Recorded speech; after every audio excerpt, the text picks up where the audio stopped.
اعوذ باللہ من الشیطان الرجیم، بسم اللہ الرحمن الرحیم۔ پیارے دوستو، بزرگوں، السلام علیکم ورحمۃ اللہ وبرکاتہ۔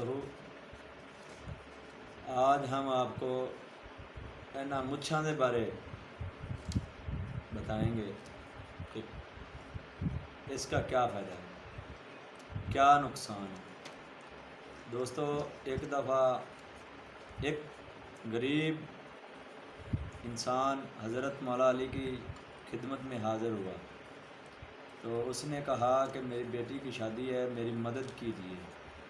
تو حضرت مولا علی شیر خدا نے اس کو کہا کہ کل آ جانا، آپ کی کچھ مدد کریں گے۔ تو اس کے بعد حضرت علی شیر خدا نے اپنی زرہ اٹھائی اور ایک یہودی کے پاس گروی رکھنے کے لیے چلا گیا۔ تو یہودی کے پاس کچھ دوست پہلے ہی موجود تھے، تو یہودی اپنے دوستوں کو کہنے لگا کہ مولا علی شیر خدا تشریف لا رہے ہیں، میں ان سے کچھ مذاق کروں گا، تم نہ بولنا۔ تو یہودی نے حضرت مولا علی شیر خدا سے آنے کی وجہ پوچھی، سبب پوچھا، تو آپ نے فرمایا کہ میری زرہ رکھ لو اور مجھے کچھ رقم چاہیے۔ تو یہودی کہنے لگا کہ میں نے آپ کی زرہ کو کیا کرنا ہے، مجھے کوئی شخصی ضمانت دو، پھر میں آپ کو قرض دوں گا۔ تو اس پر آپ نے فرمایا کہ میں اپنی زرہ گروی رکھنے آیا ہوں، میرے پاس کوئی ضمانت نہیں ہے۔ یہودی کے بار بار کے اصرار پر آپ سرکار نے اپنی مونچھ کا یہاں سے ایک بال اکھاڑ کے بطور ضمانت یہودی کو ہاتھ میں تھما دیا۔ تو یہودی نے کہا کہ کتنا قرضہ لینا ہے، تو آپ نے اس کو بتایا، اس نے اسی کے مطابق قرضہ دے دیا۔ آپ کی زرہ مبارک نہ رکھی، مونچھ کا بال رکھ لیا بطور ضمانت۔ تو وہ قرض لا کے آپ نے اس غریب آدمی کو پیش کیا، اس نے اپنی لڑکی کی اس سے شادی کی۔ تو ابھی کچھ دن باقی ہی تھے کہ حضرت علی شیر خدا نے وہ یہودی کی رقم لی اور یہودی کے پاس چلا گیا اور اس کو رقم دیتے ہوئے فرمایا کہ میرے یہ مونچھ کا بال مجھے واپس کر دو۔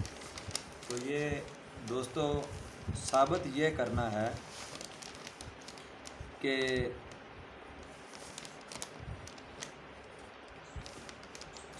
مونچھ ہماری غیرت کی ایک نشانی ہے۔ ہمارے خاندان قریش کا جو پرانا رواج تھا، اس میں اگر کوئی شخص غلطی کر لیتا تھا تو اس کے لواحقین قریش کے سردار پر دباؤ ڈالتے تھے کہ اس بات کو رفع دفع کر دیں، اس معاملے کو دبا دیں، حقدار کا حق کھا جائیں۔ تو وہ قریش کا سردار کہتا تھا کہ ہم ایسا نہیں کریں گے، ہم نے مونچھیں رکھی ہوئی ہیں۔ امید ہے کہ آپ سمجھ گئے ہوں گے کہ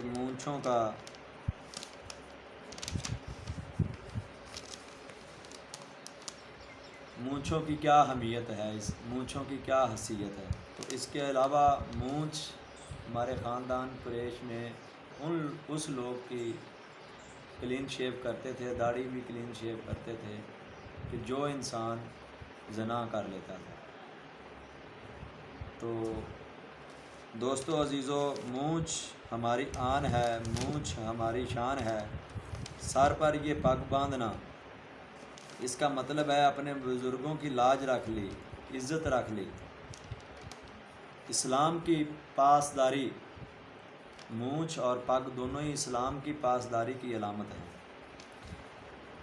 تو دین کا جو مونچھ اور داڑھی رکھتا ہے وہ دین کا محافظ ہے، بزرگوں کی اس میراث کا محافظ ہے، اللہ اور اس کے رسول کا سچا عاشق ہے۔ پرانے زمانے کے لوگ پگ باندھتے تھے، مونچھیں اتنی بڑی کہ کھانے پینے کی چیزوں کے ساتھ نہ لگ جائیں۔ حضور پاک صلی اللہ علیہ وسلم نے مونچھوں کو کٹوانے کی ہدایت فرمائی ہے، مونچھیں منوانے کی ہدایت نہیں فرمائی۔ مونچھ منانا خاندان قریش کے مطابق ایک بہت بڑا سخت گناہ ہے۔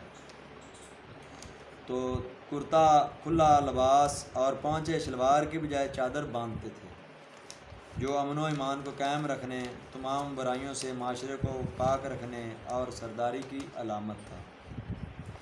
تو دوستو، یہ ہماری ایک تہذیب تھی، ہمارا وراثت تھی، ہمارا ورثہ تھا۔ یہ اب ہماری تہذیب، ہمارا ورثہ جو آپ سے یہ شکوہ کرتی ہے، تو نے کیا غضب کیا، مجھ کو پاش پاش کر دیا۔ تم نے کیا غضب کیا، مجھ کو پاش پاش کر دیا، میں ہی تو ایک راز تھا سینہ کائنات میں۔ تو ہم تو مائل بہ کرم ہیں، کوئی سائل ہی نہیں، راہ دکھائیں کسے راہ رو منزل ہی نہیں۔ دوستو، امید ہے آپ پگ باندھنے کی رسم اور مونچھ رکھنے کی رسم اور رواج کو مزید اخلاق کی بلندیوں تک پہنچائیں گے اور اپنے بزرگوں کے اس وراثت کو